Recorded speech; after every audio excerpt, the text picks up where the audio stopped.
Buka mata, buka telinga, waktu kita belajar fisika. Assalamualaikum warahmatullahi wabarakatuh. Berjumpa kembali bersama Pak Nurijah dalam pembelajaran fisika. Siswa-siswi yang berbahagia, Bapak selalu mendoakan semoga dalam keadaan sehat selalu sehingga dapat belajar secara maksimal. Untuk kali ini Bapak akan memberikan penjelasan atau pembelajaran tentang hukum-hukum fisika yang berhubungan dengan pemanasan global. Pemanasan global adalah peningkatan suhu secara merata di seluruh permukaan bumi. Untuk memahami tentang pemanasan global, diperhatikan dengan secara saksama, mudah-mudahan dapat bermanfaat. Pemanasan global. Pemanasan global berarti pemanasan secara menyeluruh, artinya meningkatnya suhu secara merata di seluruh permukaan bumi. Seluruh permukaan bumi ini mengalami peningkatan suhu, yaitu di antara daerah-daerah tertentu memang sudah memiliki suhu yang berbeda. Akan tetapi dengan peningkatan suhu secara global, misalnya peningkatan suhu pemanasan global 1 derajat, maka di setiap daerah ini mengalami peningkatan 1 derajat. Kita misalkan di Australia dan di Irian Jaya. Ya, Australia ini misalnya di kota Canberra itu suhunya misalnya 20 derajat. Di Irian Jaya misalnya di Papua ini adalah suhunya 30 derajat. Mereka sudah mempunyai suhu yang mereka miliki di lingkungannya, akan tetapi dengan pemanasan global dengan kenaikan 1 derajat, sehingga suhu di Australia yang tadinya 20 derajat menjadi 21 derajat, sedangkan di Irian Jaya yang 30 derajat menjadi 31 derajat. Itulah pengertian pemanasan global. Akan tetapi untuk daerah-daerah kutub ini suhunya sangat rendah, apalagi kita lihat di daerah-daerah kutub ini adalah es. Es itu ada suhu es yang sangat dingin, dari 0 derajat sampai min 10 derajat atau min 20 derajat. Di es itu tidak hanya 0 derajat ya, es itu ada di bawah 0 derajat. Artinya kalau suhu es ini suhunya 0 derajat, kenaikan 1 derajat maka es mencair. Atau sebaliknya ada suhu es yang min 10 dengan kenaikan 1 derajat berarti tinggal min 9 di dalam bentuk es. Maka dikhawatirkan kalau ada es-es yang suhunya 0 derajat akan segera mencair cukup dengan kenaikan suhu 1 derajat. Akibatnya mencair es ini maka volume air laut bertambah. Berarti dengan peningkatan suhu 1 derajat saja untuk daerah-daerah es yang suhu 0 derajat maka esnya akan mencair. Efek rumah kaca. Rumah kaca dalam arti yang sebenarnya dan ada rumah kaca dalam arti yang tak sebenarnya. Artinya efek rumah kaca pada atmosfer itu identik dengan rumah kaca yang sebenarnya. Artinya apabila kita membuat greenhouse dengan kaca, maka apabila siang hari matahari menyinari greenhouse ini, maka cahaya matahari tertahan sehingga yang dapat masuk dalam kaca ini adalah gelombang tertentu, yaitu gelombang yang pendek. Sedangkan yang gelombang yang panjangnya dipantulkan kembali. Setelah gelombang pendek ini masuk menerobos kaca ini, masuk ke dalam ruangan ini, maka gelombangnya menjadi panjang. Sehingga gelombang panjang ini setelah diterima oleh tanaman dan tanah di sini, sebagian akan dipantulkan kembali, ternyata tertahan oleh kaca karena kaca ini adalah khusus melewati gelombang pendek. Sedangkan gelombang yang telah menembus ini gelombangnya panjang, sehingga gelombang ini terperangkap di dalam ruangan ini, terpantul-pantul sehingga menjadi panas. Inilah dalam dinyatakan dalam istilah efek rumah kaca. Jadi efek rumah kaca ini ruangannya selalu hangat, walaupun matahari sudah terbenam, tapi masih malam hari masih hangat karena ada pantulan-pantulan gelombang tadi. Cahaya dianggap sebagai gelombang. Sedangkan efek rumah kaca atau gas rumah kaca pada atmosfer kita ini adalah sinar matahari yang menembus atmosfer ini sampai ke bumi, sebagian diserap, sebagian dipantulkan kembali ke ruang angkasa. Akan tetapi masih ada daerah-daerah yang menerima panas ini sehingga panas matahari tidak terpantul seluruhnya, terperangkap. Di sini dinyatakan dalam gas-gas rumah kaca seperti karbon dioksida. Sehingga panas yang ada di sekitar ini akan dikembalikan lagi ke bumi, terperangkap, sehingga panas-panasnya atau sinar ultra ungunya atau itu ultravioletnya maksudnya.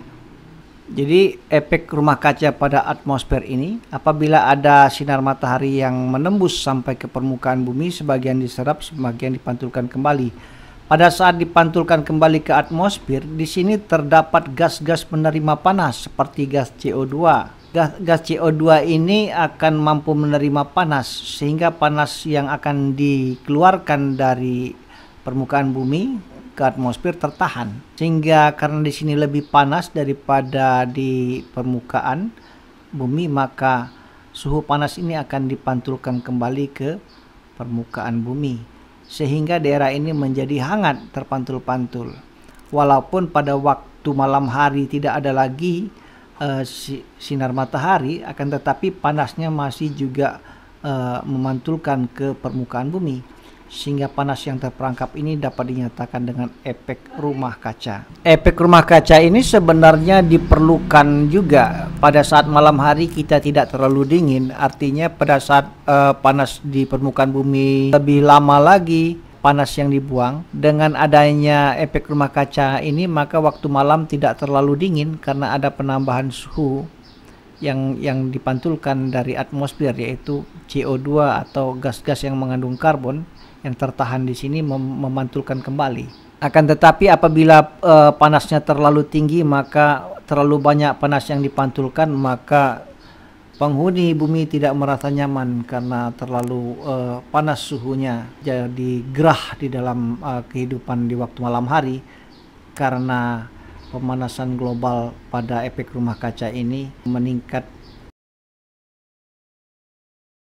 Asap dari pabrik. Pabrik dalam memproduksi hasil produksi itu selalu menggunakan mesin yang menggunakan bahan bakar fosil, maka menghasilkan asap. Asap-asap ini mengandung unsur karbon sehingga menjadi ikatan karbon CO2 di udara. Mengapa kehadiran karbon atau CO2 di udara menjadi masalah di dalam pemanasan global? Hal ini dapat kita pahami bahwa karbon adalah gas yang lebih cepat menerima panas atau dinyatakan dengan kalor jenisnya besar atau kapasitas panasnya kecil. Artinya dengan sedikit menerima panas matahari dia lebih panas, lebih cepat panas. Maka kehadiran karbon merupakan suatu bahaya bagi penghuni di bumi akibat akan meningkatnya suhu secara global ataupun suhu-suhu yang mengakibatkan kerusakan pada hutan. Kalau kita lihat dari gas-gas yang ada di udara, seperti kita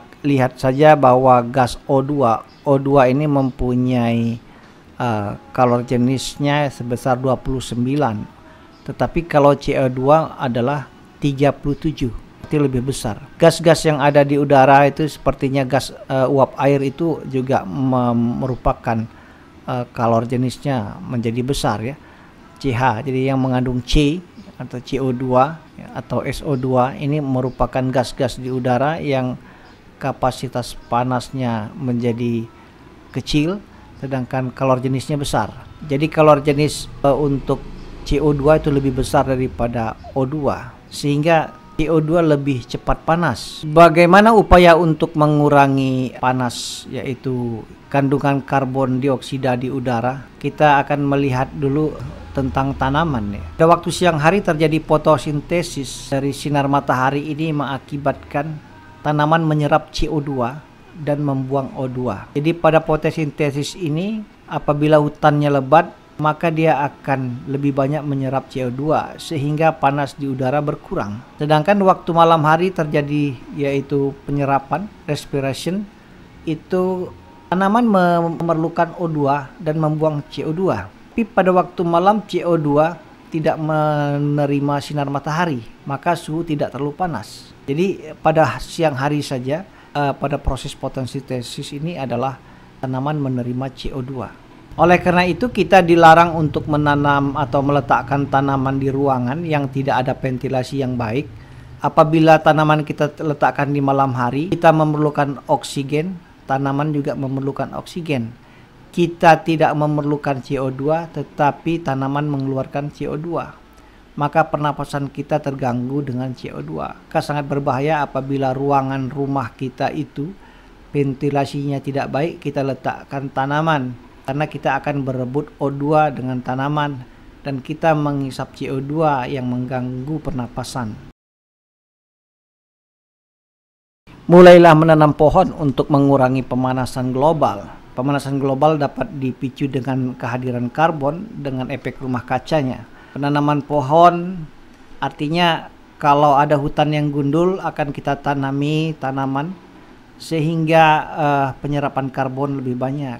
Reboisasi dengan kelapa sawit. Awalnya hutan yang lebat sehingga penyerapan CO2 pada tanaman semakin banyak karena hutan mempunyai luas permukaan daun semakin berlapis-lapis dan tebal. Dengan penggundulan hutan ini maka kehilanganlah kemampuan menyerap CO2. Dengan menanam kelapa sawit yang dalam keadaan seperti ini belum seimbang dengan awalnya. Kecuali kita menanam daerah-daerah tandus, berarti kita memang sudah memberikan tambahan. Tetapi kalau hutan yang dibuka kemudian ditanam sawit, itu tidak ada keseimbangan, artinya jauh lebih perbedaannya antara penyerapan karbon dioksida. Selama pohon ini masih belum lebat, maka kemampuan menyerap CO2 juga berkurang. Karena itu pada saat sawit ini ditanam dalam keadaan belum besar, panas meningkat. Ya.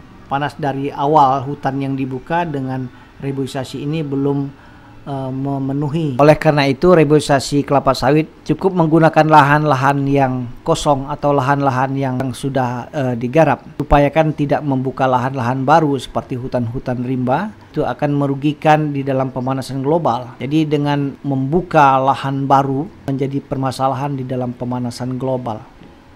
Pada waktu siang hari, lautan terkena sinar matahari. Sinar matahari menyinari lautan, maka terjadilah penguapan air laut. Semakin besar suhu yang diterima dari permukaan air laut ini, maka penguapannya semakin banyak. Semakin besar hasil penguapannya, akibatnya uap-uap air naik ke atas menjadi awan, maka terjadi kondensasi. Uap air jenuh, ya artinya gas-gas H2O, yang disebut dengan awan. Apabila terjadi kondensasi, maka awan-awan ini berubah menjadi butiran air hujan. Maka sistem ini dinyatakan sebagai siklus pendek atau kecil.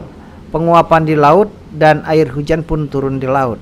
Akan tetapi jika penguapan air laut ini oleh sinar matahari terjadi kondensasi menjadi awan dan akhirnya hujan turun di daratan, ini dikatakan siklus kecilnya berubah menjadi siklus sedang, ya. Penguapan di laut sedangkan hujan turun di daratan. Jadi penguapan itu tidak hanya di laut tetapi juga ada penguapan yang ada di darat, ya. Jadi khusus penguapan di laut karena laut lebih luas, jadi lebih berpotensi penguapan air itu adalah di laut. Kalau dia awan ini terbawa terus sampai ke pegunungan, sampai jauh dari pantai, dikatakan sirkulasi ataupun siklus hidrologi besar. Jadi penguapan di laut kan, tetapi awannya terbawa angin jauh sampai ke pegunungan yang sangat jauh, maka dikatakan ini adalah siklus besar. Apabila penguapan ini sangat kuat, ya, akibat kenaikan suhu, maka jumlah uap air yang menguap menjadi awan ini pun menjadi lebih tebal. Akibat dari ketebalan awan yang mengandung uap air ini, terjadi kondensasi menghasilkan air hujan, sehingga debit ataupun jumlah air hujan yang jatuh pun lebih banyak. Butiran-butirannya pun akan jatuh lebih banyak dan dalam waktu yang lama, sehingga terjadi banjir.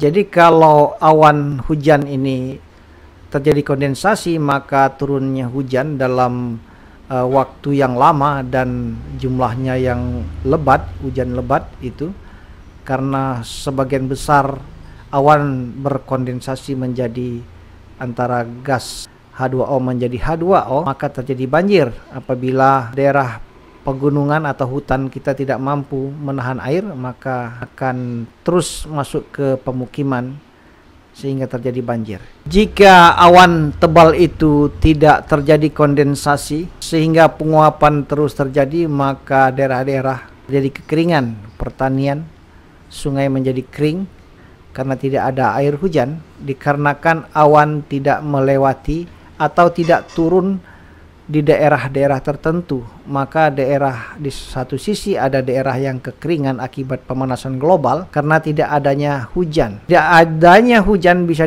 disebabkan oleh tidak terjadi kondensasi atau tidak terbawa oleh angin, tidak dilintasi oleh angin yang melewati daerah, hingga terjadilah suatu kekeringan. Dampak yang lain adalah apabila daerah lautan ataupun pantai ini terjadi pemanasan yang meningkat, maka penguapannya lebih banyak sehingga kadar garamnya pun meningkat. Jadi lautan dapat mengubah kadar garam akibat penguapan daripada pemanasan global. Akibat dari pemanasan global, apabila terjadi peningkatan suhu di permukaan bumi, maka hutan ataupun kebun akan mengalami penguapan yang lebih besar sehingga terjadi kekeringan, sehingga daun-daun menjadi kering, akan mudah terbakar. Salah satu faktor dari pemanasan global adalah terbakarnya hutan. Artinya daerah-daerah hutan yang jarang terkena hujan itu mengakibatkan penguapan yang sangat tinggi sehingga dahan-dahannya menjadi kering dan akan mudah terbakar. Akibat hasil pembakaran hutan ini maka menghasilkan asap ataupun gas-gas CO2. Untuk daerah gambut, maka kebakarannya tidak menampakkan bunga api karena terjadi pembakaran di dalam, yaitu di gambut yang dalam, sehingga hanya nampak kepulan asap saja, sedangkan bara apinya berada di dalam. Kebakaran gambut ini sangat berbahaya karena volume asapnya sangat besar dibandingkan terbakaran hutan. Jika kebakaran hutan itu hanya memiliki asap tidak terlalu banyak karena terjadi pembakaran sempurna dan tidak dalam waktu yang lama. Hutan gambut ini bakarannya dalam waktu lama dan menghasilkan asap yang begitu banyak. Apa upaya supaya asap tidak masuk ke dalam rumah? Apabila di lingkungan rumah kita penuh dengan asap, maka kita harus berlindung menggunakan masker. Tetapi bagaimana supaya asap itu tidak sampai masuk ke dalam rumah? Perlu diketahui bahwa asap itu adalah CO2, gas karbon yang mudah panas. Artinya suhu udara yang dilimuti ataupun yang bergabungnya CO2 di udara ini mengakibatkan udara panas. Suhu panas tekanannya rendah, dengan suhu dingin tekanannya tinggi. Apabila kita ingin berupaya untuk memisahkan asap dengan O2, maka ruangan di dalam rumah harus kita dinginkan dengan berbagai macam cara, tanpa menggunakan AC, menggunakan air. Apabila ruangan kita lebih dingin, maka tekanan lebih besar, maka asap tidak akan masuk. Sebab tekanan itu bergerak dari tekanan tinggi ke tekanan rendah. Jadi itulah upaya kita untuk supaya rumah kita tidak dimasuki oleh asap, maka diusahakan rumah kita dalam keadaan dingin. Kita siram dengan air. Ada beberapa orang menambahkan garam. Tujuannya adalah supaya airnya suhunya lebih rendah, ataupun mengupayakan menutup ventilasi dengan kain basah. Maksudnya supaya tekanannya lebih besar. Sesuai dengan hukum fisika, tekanan bergerak dari tekanan besar ke tekanan kecil, maka kita terhindar dari asap. Ya, lantai kita harus kita pel dengan air atau air es atau air yang dingin, atau kita beri garam. Maksudnya pemberian garam itu adalah untuk menurunkan suhu air. Semakin rendah suhu udara di lingkungan itu, maka tekanannya semakin besar. Kalau secara fluida dinamik, maka apabila kita menggunakan kipas angin di ruangan, maka terjadi sirkulasi udara, maka aliran udara semakin besar, akibatnya tekanan menjadi kecil. Apabila kita menggunakan kipas angin, maka udara dari luar akan masuk, mengakibatkan tekanan dalam ruangan menjadi kecil. Sesuai dengan hukum Bernoulli, semakin cepat aliran fluida, maka tekanan semakin kecil. Maka kita hindari menggunakan kipas angin pada saat lingkungan di rumah kita banyak asap. Jadi upayanya hanyalah menggunakan kelembapan atau membuat suhu di dalam rumah adalah lebih dingin. Demikian tadi pembahasan kita tentang pemanasan global. Mudah-mudahan dapat dipahami dan dapat dipelajari dan juga dapat kita terapkan dalam kehidupan sehari-hari. Ternyata ilmu fisika selalu terlibat di dalam pemanasan global, baik dalam perubahan panas maupun perubahan tekanan akibat suhu, sehingga kita dapat menerapkan ilmu fisika di dalam termo ataupun di dalam pemanasan global ini. Ternyata pemanasan global tidak hanya kekeringan, ternyata efeknya dapat menimbulkan banjir. Oleh karena itu, pemanasan global yang kita pelajari ini merupakan konsep-konsep fisika dapat kita terapkan. Demikian pembahasan ini, semoga dapat dipahami. Dan Bapak akhiri dengan wassalamualaikum warahmatullahi wabarakatuh. Buka mata, buka telinga, waktu kita